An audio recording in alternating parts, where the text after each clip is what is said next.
Welcome to the Intuitive Eating and Body Positivity podcast. I'm Terry and I'll be talking about all things intuitive eating, body positivity and health at every size, and shaking off weight stigma, diet culture and food rules so that we can all have a better relationship with food and our bodies.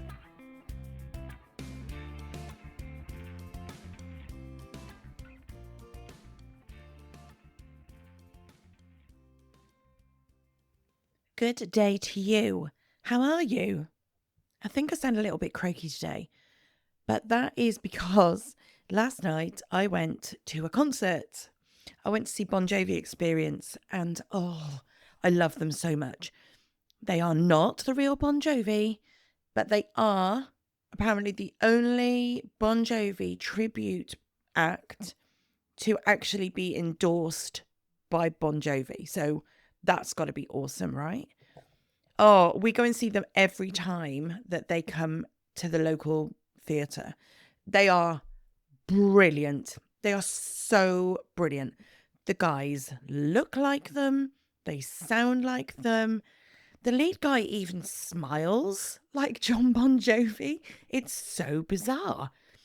But if you've been around here for a little while, you'll know my love of Bon Jovi. And so, in the absence of real Bon Jovi, this is the next best thing. I don't think I'm actually going to get to see actual Bon Jovi again. This makes me really, really, really sad. The thing is, they are no longer touring like they used to. But I've been to every concert in the UK. Well, not every concert, every tour, shall I say. I've been to every tour that Bon Jovi has done in the UK since 1995. So it makes me quite sad to think that I won't get to see them live again. If I do, it'll be a blimmin' miracle. If somebody wants me to go to the States, just fly me over to the States, first class, that would be lovely. Please do that. Me and a friend, is that all right? Can you fly me over to one of their nice little intimate concerts that they're doing? Just hit me up if you're going to arrange that for me. That would be lovely. Thank you. But do you know what I was thinking while I was at this concert?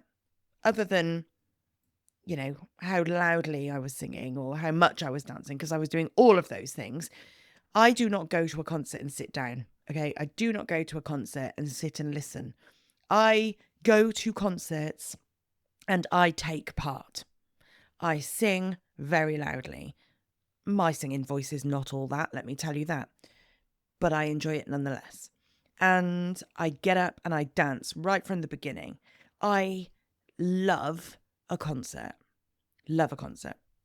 So when I wasn't doing that, I was having a chat with my friend and I said, you know what I'm really sad about?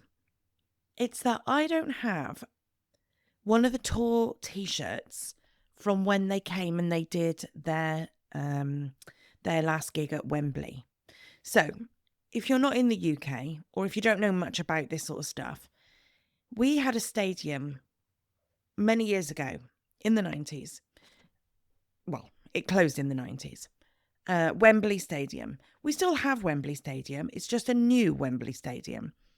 But the old Wembley Stadium was epic.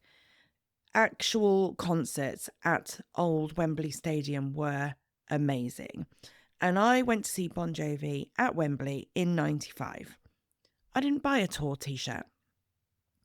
In fact, I didn't buy a tour t-shirt from any of the gigs I went to. Do you know why? Because I was busy worrying about my size. What if they don't have one that fits me? What if I don't look good in it? What if I look fat in it? Blah, blah, blah, blah. All those old thoughts, all those old annoying thoughts. And the reality was, I was very much a reasonable size then. I was not in the sort of sizes you can't get in a high street store. I'm not going to give you my actual size. I was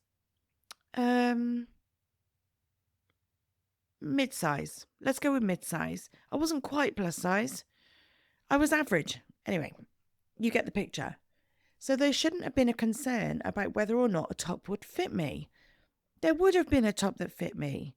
I chose to believe that there wouldn't, got all in my head about it, and didn't buy the tops. And I didn't buy the tops at any of the concerts that I went to. And it makes me sad, and it actually annoys me, because I would love to have tops from all the gigs that I went to. I was looking at some of the guys that were in the audience, and they were wearing their tour tops, and I was like, oh, I'm not a band t-shirt kind of girl. But to go to something like that, I would wear one, because it's all about the nostalgia of it, isn't it? And I really wish that I had one. So, a couple of requests. Firstly, if you're going to fly me and a friend, first class, over to the States to watch an actual Bon Jovi concert, that would be awesome. But a more realistic one would be, if you've got, I say realistic, it's not realistic at all. If you've got a 1995 Wembley tour Bon Jovi t-shirt that I can have that might fit me now in my bigger body, can I have it, please? I will pay you. Oh, that sounds like a bit of bribery there, doesn't it? No, but do you know what? I would really like that. I would really love to have a top from that tour, but alas, no. Anyway, I had a really good time. My throat's a little bit dry today. But that's what life's about, right? You've got to get out there and have some fun.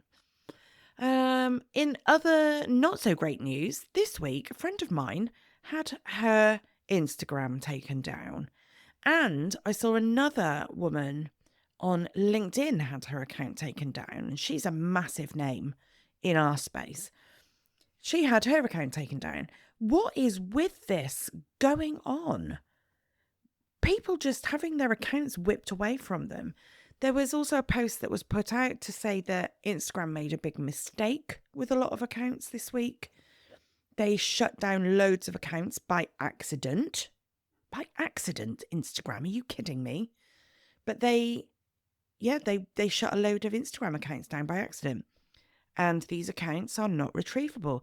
So now people are rebuilding their livelihoods. They're rebuilding their names, their profiles, their spaces. How awful is that? It's horrible. So I want you to be aware that if you follow me on one of these platforms, they are not a given. They are not necessarily going to be there for life. They are not secure. You know what is secure? My email list. So are you on my email list? If you enjoy the podcast, I actually reckon you'll like getting my emails anyway, because they're short, they're real, they're sometimes a little bit chaotic, like the old podcast is. But they're always going to be there. If you put your email address on my list, I have it in my records, I will send you emails. And if anybody takes the platform down for some reason, then I will put those emails into a different platform that is existing and continue to send you emails. So it's the safest space to be in, right? The link is in the show notes. Come and get on the email list. It's fun there anyway. That way you'll also get updates. You'll get news of promotions and new launches, all that sort of stuff. You'll get to know when there is a new podcast episode live, just in case you don't always check your app. There's a few little offers, there's a few behind the scenes bits and pieces, bit of bonus waffle, photos of like the cats and things, all sorts. So yeah, please come and join the email list. The email link is in the show notes. Also, before we get into the actual main topic of this, although I think Bon Jovi could easily have been the main topic of this episode, before we get into it, a quick reminder, Confident Conversations with Your Doctor is now live. My course on having confident conversations with your doctor around your weight, how to have an appointment that doesn't centre around your weight, how to navigate that. That's now live. That went live this week. If you've ever had an appointment where you've left feeling unheard, dismissed, felt like your weight was the main topic of conversation when it shouldn't be, didn't really know how to speak up for yourself, don't know how to say no to being weighed at these appointments, all that sort of stuff, especially if you're in a bigger body, this course is for you.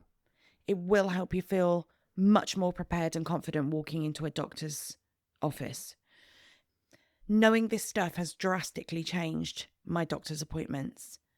So if you find them a bit uncomfortable, if you're delaying making appointments because you're worried about those conversations, come and get this course. It is so helpful. I can't tell you actually what the feedback's been like. It's been amazing. Well, I can tell you, can't I? It's been amazing. People telling me that they're amazed at how much content is in there. I know. It was meant to be a short course, and then it ended up being this wealth of knowledge. So there's a lot of info in there for you. It's really good, but not overwhelming. It's just a really great source of information for this stuff. So they've told me how much is in there and how much they appreciate that. How it's going to make such a difference to their mindset going into appointments, how they feel empowered by it. Oh, just such great feedback. And I love that. So thank you. If I will have replied anyway, personally, but just again, thank you. If you are one of those people that signed up and gave me the feedback, I really appreciate that, because when you give me feedback, it helps me to make these things better for you going forward. If you're not in there, if you haven't got it yet, the link is in the show notes. Go get it. Go get it. It's such a good resource for you. Okay, so I had a moment recently. One of those little thoughts that hits you when you're, unloading the dishwasher or staring into the fridge, something like that, one of those dull moments. I realised I felt a bit flat around my food choices. I don't have the excitement around food that I used to at the moment. I think that's normal. I think everybody goes through that, right? But I was thinking, what is it? Why don't I have the excitement that I used to have about food? And then I remembered, that weird food buzz that you get when you start a new diet or a new food plan. The excitement of reading through the rules, planning meals, doing the big shop, like you're going on Come Dine With Me or something. You've got this big ingredients list. You've got to learn all the new things that you can and you can't eat. You've got to figure out how you're going to maximize your food intake with very little cost. And by cost, you know what I mean, right? The points, the sins, the calories, all that sort of thing. You have got your little book with your food lists in and your tracker, which is either a piece of paper or it's an app on your phone, something like that, where you tick off the good stuff you've had, like the water and how many of your 5 a day and how much fibre you've had and all that sort of thing. And then you follow the plan to the letter. No slip-ups, no points used, no sins, because that was somehow something to be proud of. No carbs, no joy. You've done it for a whole week. You feel so bloody proud of yourself, like you've absolutely nailed it. And now you're excited for the next week and you're doing it all over again. And all the while you're going, this isn't a diet, this is a lifestyle, this is a new one, this is going to be the making of me. And you tell yourself that this one is different. You start fantasizing about who you're going to be once it all kicks in, that version of you that has it all together. You only eat clean, you glow from within, and you somehow enjoy chia seeds. And you've not ever eaten chia seeds before. But this is new. It's that feeling. That's what I'm missing. Once you start intuitive eating, that buzz doesn't really show up anymore. Not in the same way, anyway. There's no new rules to obsess over. No dramatic shift to cling to. No big emotional high that comes with getting everything right. Going into group and you're like, yes, 100%. I've been on plan 100% this week. Instead, you're just left with something that feels a bit steady, I guess. Quiet. Dare I say maybe even a bit boring now?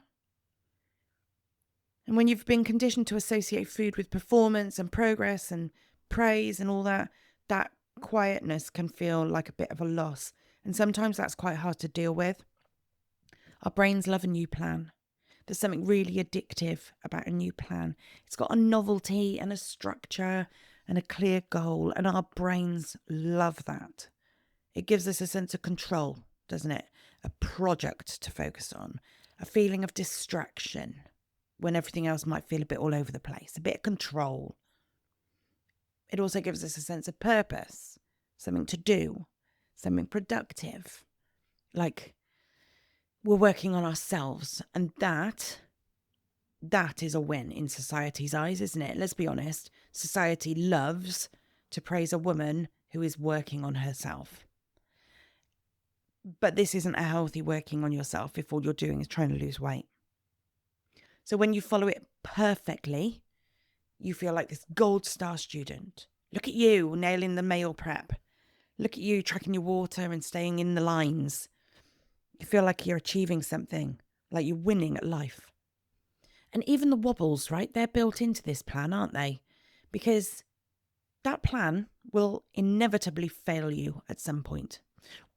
You'll think you failed it, but the plan has failed you. And the whole system is designed to feed off that. One off day, suddenly you're spiraling. But instead of questioning the plan, you blame yourself. Then you're back to square one, but this time with renewed commitment. You get to chase that clean slate again. Fresh planner, fresh mindset, maybe even some fresh Tupperware. Some new I'll buy some new boxes. I'll buy some new lunch boxes. I'll buy some new storage things for the fridge. You always think that's going to fix it too, right? That shiny, fresh start feeling kicks back in. You're back on track. Day one. The rush is back. The cycle continues, disguised as self-improvement. It's a cycle, and it's one that gets to feel familiar when you diet over and over again. It feels a bit comforting, though, as well, doesn't it? When life feels a bit messy or uncertain, it makes sense that we would cling to the food plan as our anchor. But with intuitive eating, there is no starting line, no shiny new rules to learn, no big weekly shop, no colour-coded spreadsheet. You know how much I love a spreadsheet. You have to colour code it, otherwise how will you know which meal is protein packed, which one is a clever sin-free hack, which one is just there to stop you falling face first into the biscuit tin? Nope, none of that. And that can feel really flat. You might catch yourself missing that buzz, missing the structure, missing the self-congratulation of being good. That little hint of pride when you ate your planned meals to the letter, resisted the biscuit that someone offered you at work, added up your daily calories and you came in just under. But it's not about the food. It's not just about the food. It's about the validation. And when you're not chasing that validation anymore, it can feel like there's no score to keep anymore, I guess. No goals to hit. And that can be disorientating, especially when you've been doing that for years and years and years. So you might feel a bit lost. Like, what now? What if I'm not tracking, if I'm not planning, if I'm not weighing and I'm measuring? Am I even doing anything? Here's what you need to remember in these moments. That buzz that you're missing is always followed by a crash. That plan that feels exciting on Monday, do you remember how exhausting it was by Thursday? Day 4 of the same prepared salad that you batch made on Sunday to see you through the week can now feel like you're chewing hay come Thursday or Friday. Doesn't taste quite the same as how it tasted on Monday, does it? And it's not just the food that starts to feel tired. You start to feel tired. You start to feel restricted and bored, maybe a bit resentful. Social invites become stressful because they don't fit the plan. You find yourself checking labels, overthinking your snacks, feeling guilty for the tiniest little deviation away. So that energy that you had on day 1, it's now nowhere to be found. And in its place is cravings, exhaustion, that feeling, that sinking feeling when you're failing again. And the fantasy version of you, the one who meal preps for life, wakes up glowing, finds celery thrilling, starts to crumble. It turns into guilt and cravings and the constant feeling like you've messed up again. And then on top of that, your weight has slowed down. The novelty and the rush of that plan feels long gone. It's not your fault. That's the plan doing exactly what it's designed to do. These businesses are money-making machines after all, aren't they? And even if you're not doing a paid plan, your body is still going to try and protect you and keep you within what it feels is a safe weight. So no, intuitive eating doesn't give you the highs that the new plan does. But I also think it doesn't give you the lows. It gives you steadiness. It gives you a space to think about things that are not food. No more mental gymnastics before every meal. No more panicking over the right choices. You're just eating. It's just food. Nourishment, pleasure, calm, life. Intuitive eating is not flashy. It's not fancy, but it is real. And it's really good for your body because instead of swinging between restriction and rebellion, your body gets consistency. It gets enough food. It gets enough energy. It gets enough variety to feel safe. And when your body feels safe, you don't have to fight with it anymore. It doesn't have to fight you and the stupid diet plan that you're on. It can just get on with being a body, doing all the incredible things that it's meant to do. And it gets to do it without being starved, without being second-guessed, without being restricted. It doesn't have to gain weight and hold on to it to protect you anymore. It can just settle at the most comfortable weight that it's at. And then it can just be. Your body can just be and do what it's supposed to do. But you're allowed to miss it too, right? I'd like to acknowledge that. You're allowed to miss that novelty. You're allowed to feel a bit adrift. This is a big shift. If you're new to intuitive eating, it can all feel a bit up and down. But over the long term, it can just feel like you've kind of lost the excitement. But that's okay because this is about life and how you live it. This isn't just about how you eat. This flat feeling that you're having is you not having the ups and downs of the diet. I think that's important to think about as well, is that you think you're missing the rush of the new diet. You think you're missing the highs of the new diet. But what's also not happening anymore is the lows. I think we forget about all the lows of the dieting when we are thinking back to how much we're missing it. We only seem to remember the highs and the what we see as the good bit of the diet. We don't acknowledge the bad stuff that is not there anymore either.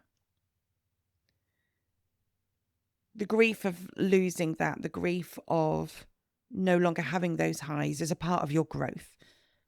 What you're letting go of is the illusion of control. It's the illusion that control is success. Because control is not success. Dieting isn't actually control anyway. It might feel like you have control over your food and your body, but you don't. You're always fighting against something. You're building something deeper now. Something that doesn't need tracking apps. Something that doesn't need points, shiny meal plans, gold stars, awards, certificates, all that sort of stuff. Reconnecting with your body. That's what you're doing now. Learning to trust it. Letting food be food again. And that's a way better experience than a dopamine hit from your fourth attempt at starting fresh on Monday, right? God, tell me you don't miss starting fresh on Monday. It's exhausting. So, if you are missing the buzz of the new plan, the new rules, starting again, and if it's feeling tempting for you, I want you to remember that alongside that also comes the lows, and that the benefits of not having the highs or those lows are so massive for you. Email me, drop me a DM, tag me in your stories if you feel like sharing. I always love hearing from you. And it's interesting. I'd like to know if this has landed for you. I want to know what you think about this. Does it resonate? Have you never thought about it? Maybe you haven't. Maybe you're just pleased to be shot of it and that's that. Maybe you've never thought about the stuff on the diet plans that you've missed. And if that is you, then that is amazing. I'm chuffed to bits for you. I'm really happy for you. So let me know. Drop me a message or an email or a comment. You know how it works, right? Links are in the show notes. Don't forget, join the email list. The link is in the show notes. Don't lose touch with me because suddenly social media has been taken away, Also, Confident Conversations with Your Doctor. Don't forget, that is now live, ready for you when you are. Go check the show notes, sign up, get it. And yeah, if you're in the calm right now, let yourself enjoy it. You've definitely earned it. I'm celebrating you, whatever stage you're at. I'll speak to you soon. Bye.